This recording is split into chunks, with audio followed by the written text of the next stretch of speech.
E hoje eu quero continuar compartilhando esse texto da segunda carta de Paulo aos Coríntios, no capítulo 4. Eu já falei sobre 2 Coríntios 4, já tem aí hoje é o terceiro dia que a gente usa esse mesmo texto para falar sobre... E aí a ênfase caiu sobre o verso 4, quando Paulo diz: o Deus deste século... Mas se o nosso evangelho ainda está encoberto, é para os que se perdem que está encoberto, nos quais, o verso 4 diz, nos quais o Deus deste século cegou o entendimento dos incrédulos, para que lhes não resplandeça a luz do evangelho da glória de Cristo, o qual é a imagem de Deus, porque não nos pregamos a nós mesmos, mas a Cristo Jesus como Senhor, e a nós mesmos como vossos servos por amor de Jesus. Porque Deus que disse, das trevas resplandecerá a luz, Ele mesmo resplandeceu em nosso coração para, preste bem atenção a essa expressão, iluminação do conhecimento da glória de Deus na face de Cristo. Temos, porém, este tesouro em vaso de barro, para que a excelência do poder seja de Deus e não de nós. Aí vem essa expressão, que é um texto muito conhecido, 2 Coríntios 4, verso 8. Em tudo somos atribulados, porém não angustiados, perplexos, porém não desanimados, perseguidos, porém não desamparados, abatidos, porém não destruídos, levando sempre no corpo o morrer de Jesus, para que também a sua vida se manifeste em nosso corpo. Verso 11 ele diz, porque nós que vivemos somos sempre entregues à morte por causa de Jesus, para que também a vida de Jesus se manifeste em nossa carne mortal, de modo que em nós opera a morte, mas em vós a vida, tendo, porém, o mesmo espírito da fé, como está escrito, eu criei, por isso é que falei. Também nós cremos, por isso também falamos. Até aqui são textos importantes para a gente falar um pouco aqui sobre o significado desses textos, a mensagem desse texto para as nossas vidas, para hoje, para o tempo que nós estamos vivendo. No verso 4, quando ele diz assim, o Deus deste século cegou o entendimento dos incrédulos. O que é que nós entendemos por incrédulos? Geralmente é uma linguagem evangélica nas igrejas. A gente costuma ouvir muito de fulano ele é incrédulo. Aí a gente precisa evangelizar o incrédulo. Mas o real significado desta palavrinha aqui, incrédulo, ela vai muito mais além daquele que simplesmente não crê. A palavra incrédulo, no texto original, no grego, é o apistos. O pistos de fé e o apistos. Isso quer dizer sem fé ou que nega a fé. Então o incrédulo é aquele que é sem fé, o incrédulo é aquele sem confiança em Deus. Então essa palavra poderia ser traduzida como sem confiança em Deus. O Deus deste século cegou o entendimento dos incrédulos, isto é, daqueles que não confiam em Deus.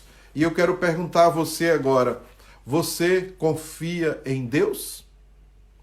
Você confia a sua vida nas mãos de Deus? O incrédulo não é apenas aquele que não crê, mas é aquele que não confia em Deus. Você confia a sua vida a Deus? E deixa eu perguntar mais. Você confia que Deus está guardando a sua vida? Você tem fé suficiente para crer assim?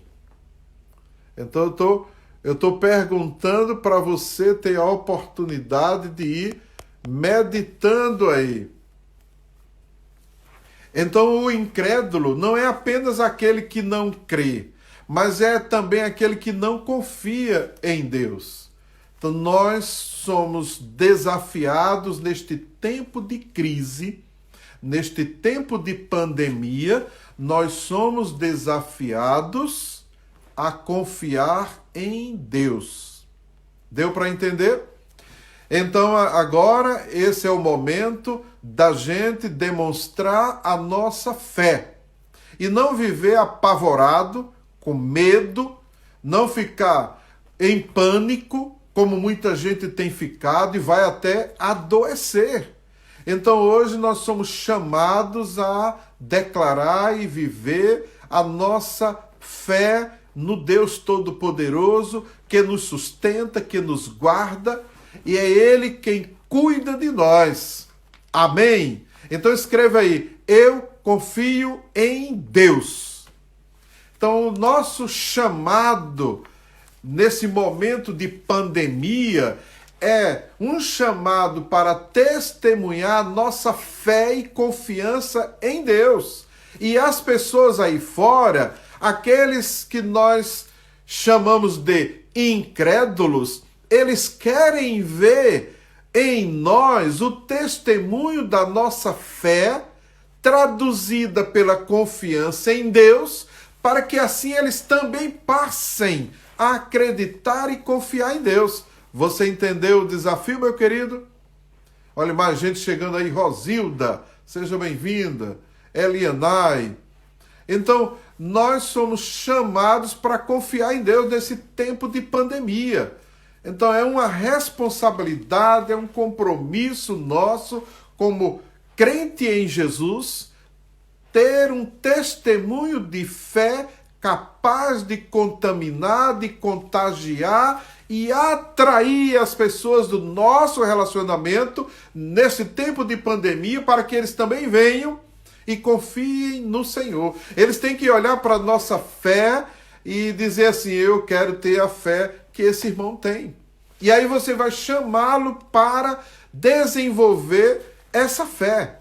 Dá um amém aí, dá um glória a Deus. Então, aí depois o texto de 2 Coríntios 4, no verso 5, Paulo vai dizer assim, porque não nos pregamos a nós mesmos, mas a Cristo Jesus como Senhor.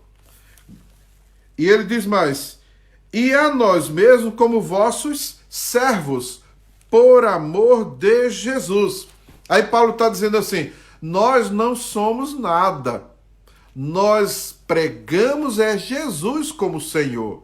E nós como servos dele. Aí, essas duas palavrinhas, elas carregam um significado importante. Quando Paulo diz que prega Jesus como Senhor, e depois ele diz que é servo, nós somos servos. E Jesus é Senhor. Então, para um pouquinho para a gente pensar sobre esta declaração. Quando o apóstolo Paulo diz que Jesus é Senhor, ele está dizendo que Deus, Jesus, é dono dele. Quando Paulo diz que é servo, ele está dizendo que é escravo. Nós não temos a perfeita e total compreensão da situação de ser escravo e de ser senhor na cultura grega dos dias de Paulo. No mundo de Paulo, o mundo em que Paulo viveu, a época em que Paulo viveu, alguém dizer que é servo tem um peso enorme. Hoje, quando você diz assim, eu sou servo do Senhor, soa até bonito. Naquela cultura, quando Paulo disse isso, Paulo estava dizendo, eu sou escravo. E Jesus é o Senhor. Essa relação de senhorio e escravo era uma relação que a gente nunca vai conseguir entender direito. porque só quem viveu aquela cultura vai entender com perfeição. Mas a gente pode se aproximar um pouco da ideia. Senhor era dono do escravo. Então, como senhor, e uma vez a pessoa sendo escravo, sendo comprado, conquistado em batalha, seja qual for a situação, o escravo não tinha direito a absolutamente nada. Então, ser servo, na verdade, a palavra no texto original, no grego, é doulos, que é escravo. Então, traduziram para o português como servo. Talvez porque não tem escravo, entre aspas, na nossa cultura, então preferiram a palavra mais bonita, servo. Mas o que Paulo está dizendo não é servo, não. Não é ninguém servindo com salário. É um escravo. Então, a relação de Paulo com Jesus era: Jesus é o Senhor, ele é o dono da minha vida e eu sou escravo. Ele disporá da minha vida a hora que ele quiser e bem entender. Por isso que ao longo do texto você vai ler e Paulo vai dizer assim: nós somos entregues à morte todo dia. Então a nossa vida não tem valor mais. Por isso que Paulo chega inclusive a dizer: o viver para mim é lucro. Cada dia que eu viver mais, então o viver para mim é Cristo e o morrer para mim é lucro. Então se eu vivo mais ou menos, é o Senhor quem decide sobre a minha vida. Então a relação aí é de Senhor, dono da nossa vida, e escravo, servo de Jesus Cristo. Tem algum servo de Jesus aí? Bota aí: eu sou servo de Jesus. Você está entendendo o que é ser servo de Jesus? É negar-se a si mesmo. É não ter vontade própria. É dedicar-se ao Senhor Jesus. Então essa é a relação. Então nós somos servos. O que nós temos não é nosso, é do meu e do nosso Senhor. A minha propriedade, o meu bem, a minha casa, o meu carro, eles são do Senhor. Eu só estou tomando conta. A minha vida já é do Senhor, está entregue a Ele. Eu sou servo, eu estou aqui para servir. Então nós temos que entender essa realidade. Porque no dia que a gente entender e viver isso, vamos causar uma revolução na sociedade que a gente vive. Porque a vontade de Deus vai imperar sobre as nossas vontades. Os desígnios e os propósitos de Deus vão imperar sobre os nossos. E os planos nossos não serão mais os nossos planos, mas serão os planos de Deus em nossas vidas. Deu para entender? Aí Paulo está dizendo isso, ó: o Deus desse século cegou o entendimento dos incrédulos, para que eles não sejam salvos, para que eles não vejam. Mas a relação nossa aqui é Jesus, ele é o Senhor, e nós somos servos. Ele continua, e ele diz no verso 6, porque Deus que disse: das trevas resplandecerá a luz, ele mesmo resplandeceu em nosso coração para iluminação do conhecimento. E aqui mais uma vez a gente vai ver o destaque, a ênfase no conhecimento. Ser crente em Jesus, ser servo de Jesus, ser escravo de Jesus, carrega o compromisso, a responsabilidade da gente ampliar o nosso conhecimento. A mente tem que abrir para a gente conhecer com profundidade tudo e todas as coisas à nossa volta. Então, nós, como servos de Jesus, temos o compromisso de buscar conhecimento. Conhecimento da palavra, conhecimento de Deus, conhecimento de Jesus, conhecimento dos planos e propósitos de Deus, conhecimento da sociedade que a gente vive, conhecimento político, econômico, social, o que mais? Religioso.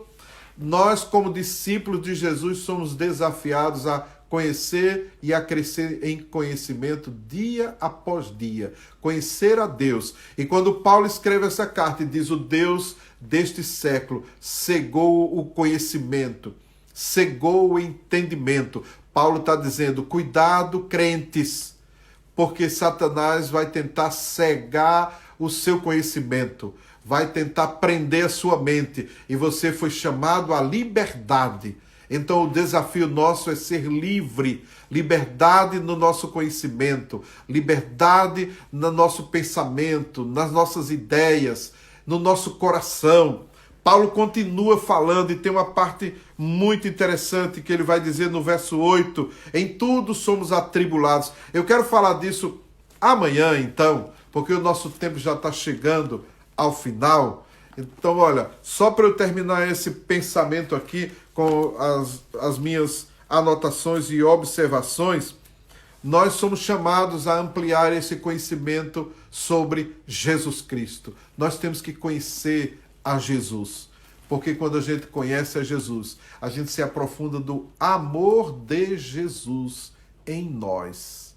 E Jesus quis que fôssemos livres, libertos, para que, no exercício da nossa liberdade, a gente pudesse decidir por Jesus. Você já decidiu por Jesus na sua vida, no exercício da sua liberdade, meu querido? Então vamos continuar abrindo nosso coração para Jesus, conhecendo mais e mais o amor de Jesus. E conhecereis então a verdade, e a verdade vos libertará. Amém? Deus abençoe a sua vida. Shalom, graça e paz.